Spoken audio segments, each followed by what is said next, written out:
Assalamu alaikum. I am Sana Rukhsar, ABA therapist and also working as a speech therapist in Global Special School for Child Development. Today's topic of discussion is Tourette syndrome.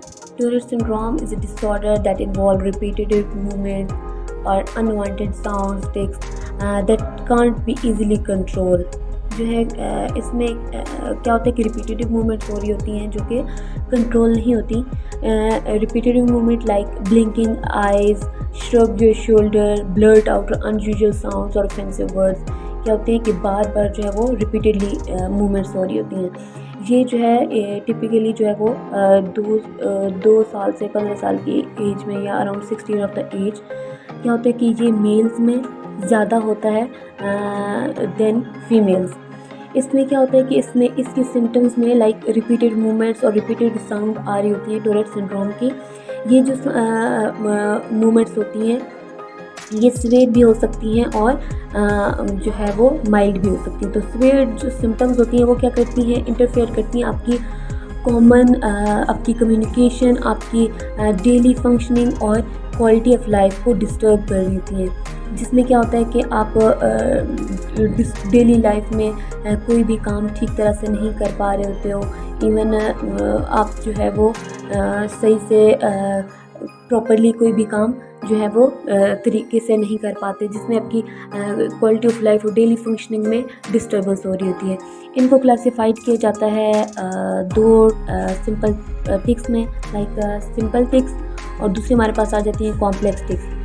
Simple tics, these sudden, brief and repetitive tics involve a limited number of muscles group. And complex tics में क्या आ जाता है कि these distinct coordinated pattern of movements involve several muscle groups.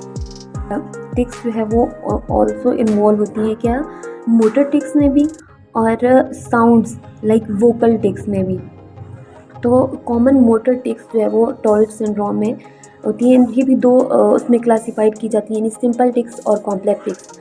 Simple tics में क्या आ जाता है कि आई ब्लिंकिंग हो रही होती है, हेड जर्किंग होती है, शोल्डर श्रगिंग होती है, नोज ट्विचिंग होती है, माउथ मूवमेंट हो रही होती है. और कॉम्प्लेक्स में क्या होता है कि टचिंग और smelling objects, repeated observed movements और ब्लेंडिंग और ट्विस्टिंग, पेंडिंग और ट्विस्टिंग, होपिंग, ये आ जाती है मोटर टिक्स में. नेक्स्ट हमारे पास आ जाती हैं वोकल टिक्स जो कि टोरेट सिंड्रोम में नज़र आती है. उसमें भी सिंपल टिक्स भी हैं, कॉम्प्लेक्स भी हैं. सिंपल में क्या आता है कि कफिंग, थ्रोट क्लियरिंग, बार्किंग.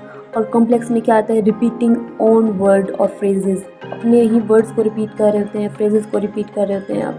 और उसमें जो दूसरा बोल रहे हैं रिपीटेड अदर वर्ड्स और फ्रेजेस, जो कोई दूसरा जो है बोल रहे थे, इसको आप एक्युलेटली भी कह सकते हैं कि जो दूसरा बोल रहा है उसमें भी जो पेशेंट है, जो क्लाइंट है, वो भी वही रिपीटेड बिहेवियर शो कर रहा होता है.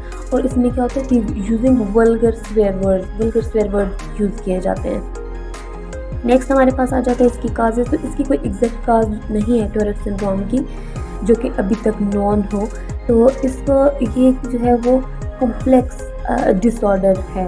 इसको क्या कह सकते हैं आप, combination of genetics and environmental factors.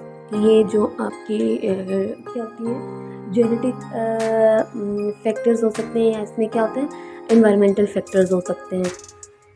तो जिसमें आपका डोपामाइन, सेरोटोनिन जो होता है वो एक रोल प्ले कर रहा होता है. इसमें क्या होता है कि ब्रेन के जो केमिकल्स होते हैं वो ट्रांसमिट कर रहा होता है नर्व इम्पल्सेस में. नेक्स्ट हमारे पास आ जाती है इसकी कॉम्प्लिकेशंस. तो टोरेट सिंड्रोम लीड कर रहा होता है हेल्दी एक्टिव लाइफ को. तो टोरेट सिंड्रोम जो होता है वो फ्रीक्वेंटली इन्वॉल्व होता है बिहेवियरल और सोशल चैलेंजेस में, जो कि हार्म कर सकता है आपकी सेल्फ इमेज को. इसके साथ जो कंडीशन एसोसिएटेड होती हैं टोरेट सिंड्रोम के साथ वो है attention deficit hyper activity disorder यानी ADHD इसके साथ एसोसिएट होता है. ऑब्सेसिव कंपल्सिव डिसऑर्डर इसके साथ एसोसिएट होता है. ऑटिज्म स्पेक्ट्रम डिसऑर्डर इसके साथ एसोसिएट होता है. Learning disabilities, sleep disorder, depression, anxiety disorder और pain related tics like headache, anger management problem इसमें आ रही होती है. ये क्या हो रही होती है, इसमें कॉम्प्लिकेशंस आ रही होती हैं. नेक्स्ट हमारे पास आ जाता है डायग्नोसिस और ट्रीटमेंट. तो डायग्नोसिस जो है इसका वो एक इसका कोई स्पेसिफिक टेस्ट नहीं होता इसकी डायग्नोसिस के लिए. इसकी जो डायग्नोसिस होता है वो बेस्ड होता है इसकी हिस्ट्री और इसके साइन और सिम्टम्स पे। इसके लिए क्या क्राइटेरिया होता है कि बहुत उसकी जो मोटर टिक्स हैं और उसकी जो वोकल टिक्स हैं उनको प्रेजेंट होना चाहिए, अदरवाइज़ ये ज़रूरी नहीं है कि टोरेट सिंड्रोम हो सकता है।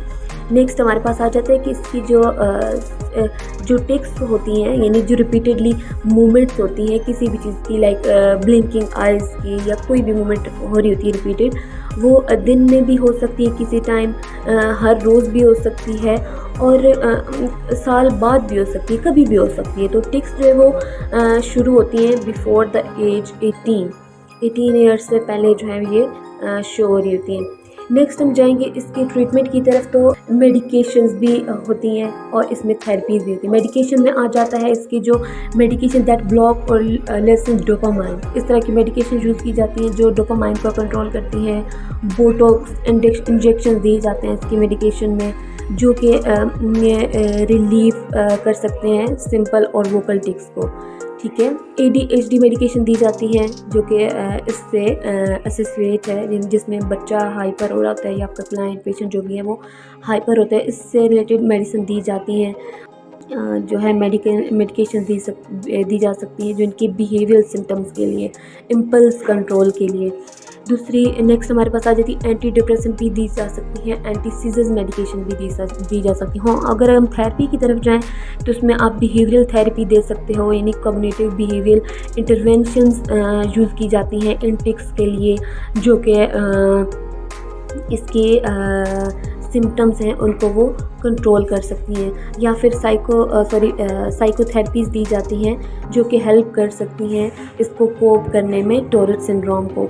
लाइक जो इसमें ADHD यानी ऑब्सेशंस, डिप्रेशन और एंजाइटी आ रही होती है, तो इसमें क्या होता है कि साइकोथेरेपी दी जाती है जिससे वो टोरेट सिंड्रोम को कोप अप किया जा सकता है। या फिर जब अगर ये टिक्स जो है वो रिस्पॉन्ड नहीं कर रही ट्रीटमेंट से, तो आप डीप ब्रेन स्टिमुलेशन यानी DBS यूज़ कर सकते हो इसमें।